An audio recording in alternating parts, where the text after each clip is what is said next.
আসসালামু আলাইকুম গাইস। আমরা বিকাল বেলা একটু ঘোরাঘুরির জন্য একটা খোলামেলা মাঠে চলে আসলাম।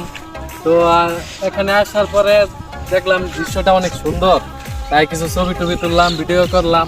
আসলে দৃশ্যটা দেখার মতো, এমন দৃশ্য আসলে ছবি তুললেই না।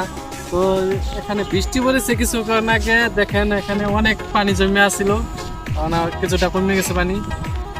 এখন আমরা এখানে কিছু ঘোরাফেরা করলাম, ছবি তুললাম। ওই সাইডে দেখেন খেলা করতেছে, পোলাপানরা খেলা করতেছে, একটু জুম করে দেখা যেত ওই সাইডে খেলাধুলা করছে, ফুটবল খেলা। তো আগে সময় এরকম বৃষ্টি পড়লে খেলাধুলা করতাম, ফুটবল খেলা। এখন আর সময়ের জন্য অনেক ঝামেলা, এই জন্য আর কি খেলাধুলা করতে পারি নাই। আসলে আমরা তো আর এরকম কোনো ভিডিও করি নাই, তো হঠাৎ মাঝে মধ্যে ভিডিও করলে করি, এছাড়া নইলে আর আমরা ভিডিও করি নাই। তো আজকে মন চাইলো একটা ভিডিও করি। তো ভিডিওটা কেমন হয়েছে অবশ্যই কমেন্ট বক্সে জানাবেন, এবং ভবিষ্যতে যেন আমরা এরকম ভিডিও করতে পারি। তো আমাদেরকে একটু সাপোর্ট করবেন, ভালোবাসা দিবেন, আমরাও দেবো ইনশাল্লাহ। সবসময় পাশে থাকবেন, আমিও আছি। আজকের ভিউটা আসলে অনেকটাই সুন্দর ছিল, দেখার মতো।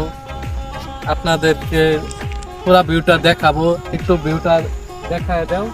ওরে কত কথা কইতাম রে দুইজন পয়সা পুকুর পারে, সেই সব কথা পড়লে মনে চোখে পানি ঝরে। তো গাইস, আজকে ভিডিওটা এই পর্যন্তই রাখি, কারণ সন্ধ্যা হয়ে গেছে, আমাদের আবার বাসায় যাইতে হবে। তো বাসায় এখান থেকে প্রায় 10 কিলোর মতো যাইতে হবে। তো আমরা এখন এখান থেকে যে সামনে রাস্তা আছে, ওই রাস্তা দিয়ে থেকে আমরা গাড়িতে উঠবো। গাড়িতে উঠে আমরা আরো 10 কিলোর মতো যাইতে হবে আমাদের বাসায়। এখন আর আমরা ভিডিও করব না, সন্ধ্যা হয়ে যাচ্ছে। তো আজকে আপাতত এই পর্যন্তই। সবাই ভালো থাকবেন, সুস্থ থাকবেন, আল্লাহ হাফেজ।